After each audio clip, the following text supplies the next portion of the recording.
আমি তোমাকে ছাড়া বাঁচবো না সোহানা, তুমি এভাবে আমাকে ছেড়ে যেতে পারো না। কান্নায় বন্যা বইয়ে দিচ্ছে রাজু। আমি নিজেকে শক্ত করে বললাম, দেখো রাজু, আগামীকাল আমার বিয়ে, এখন চাইলেও আমি কিছুই করতে পারবো না। বোঝার চেষ্টা করো, তুমি আমার সাথে যাবে বলো? চলো এক্ষুনি চলে যাই, এখনো সময় আছে আমাদের। দেখো রাজু, তুমি নিজেই বলেছিলে আমাকে ভুলে যেতে, আর এখন বলছো আমার সাথে যেতে। রাজু কান্না করতে করতে বলল, তাহলে জেনে রেখো, তোমার বিয়ের দিন আমার লাশের খবরটা পাবে।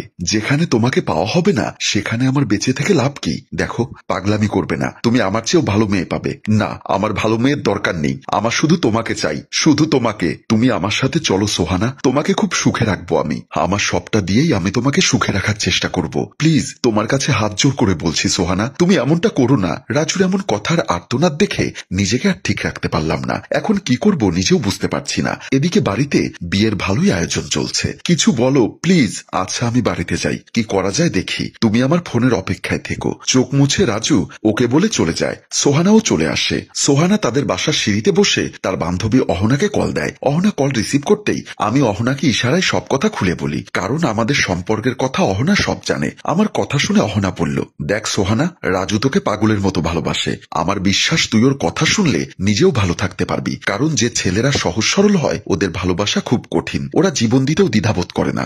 দেখ, তুই হয়তো চলে যাবি, কিন্তু তোর কারণে তাজা একটা প্রাণ যাতে অকালে চলে না যায়, আর তখন তুই নিজেকে সামলাতে পারবি। আমি কান্না ভেজা কণ্ঠে অহনাকে বললাম, আমি এখন কি করব তুই বল। এদিকে বাবা বিয়ের জন্য সব গুছিয়ে নিয়েছে, আর অন্যদিকে রাজুর পাগলামো। দেখ সোহানা, তুই নিজেও যেখানে রাজুকে পছন্দ করিস সেখানে সমস্যা কোথায়? বাবা মা কিছুদিন মন খারাপ করে থাকলেও পরে ঠিক হয়ে যাবে। আচ্ছা দেখি বলে আমি ফোনটা কেটে দিলাম। সিঁড়ি থেকে চলে আসি। সিঁড়ি দিয়ে নামার সময় আবার রাজুর কল আসে। রিসিভ করতে রাজু বলল, আমি তোমাকে হাত জোর করে অনুরোধ করছি সোহানা, আর তুমি যদি তাও এমনটা করো তবে আমি করব। কথাটা শোনা মাত্রই আমার ভেতরটা কেমন জানি করে উঠল। যদি সত্যি সে এমন কিছু করে তবে আমাকে সারা জীবন দোষী হয়ে বাঁচতে হবে। আমি ওকে বললাম, তুমি রেডি থেকো, আসছি। আর কোথায় আসবো সেটা বলে দাও। সোহানা, তুমি সাইফুলের বাড়িতে এসো, আমি ওখানেই আসছি। ওকে বলে ফোন রেখে দিলাম। আর ভাবলাম আজকেই আমি এখান থেকে বেরিয়ে যাব, না হলে আমি আর রাজু সারা জীবনের মতো দুজন দুজনকে হারিয়ে ফেলবো। আমি বাসায় ঢুকে দেখি মা আর ছোট ভাই ফাহিম বসে বসে কিসের যেন কথা বলছে। আমাকে দেখে মা বলল, কিছু বলবি মা?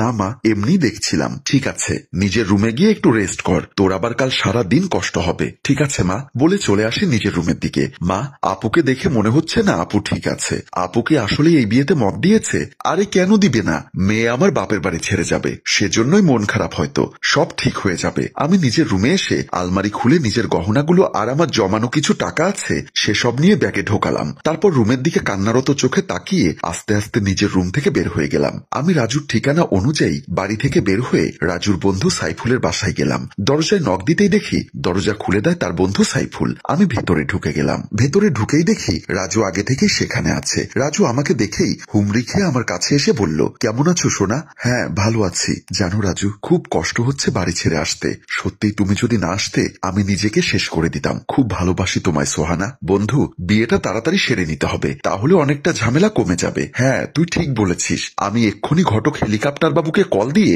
তোর বাসায় চলে আসতে বলি। রাজু মোবাইলটি বের করে কল দেয়। রাজু মোবাইলে ঘটককে ঠিকানা দিয়ে দেয়। কলটি রেখে বলল, একটু পরেই আসবে বলেছে। সোহানা, তুমি যাও, একটু বিশ্রাম নাও আর শাড়ি পরে নাও। আসেন ভাবি, বলে সাইফুল সোহানাকে রুম দেখাতে রুমের দিকে নিয়ে যায়। রাজু আজ বেশ খুশি। বিয়ের কাজ শেষ করে রাজু সোহানাকে নিয়ে নিজের বাড়িতে আসে। দরজা খুলে দিয়ে রাজুর বাবা আমাদের দুজনকে বিয়ের সাজে দেখে বলল, রাজু, কে এই মেয়ে আর তোর সাথে কেন? তোরা বিয়ের কাপড় পরে আছিস কেন?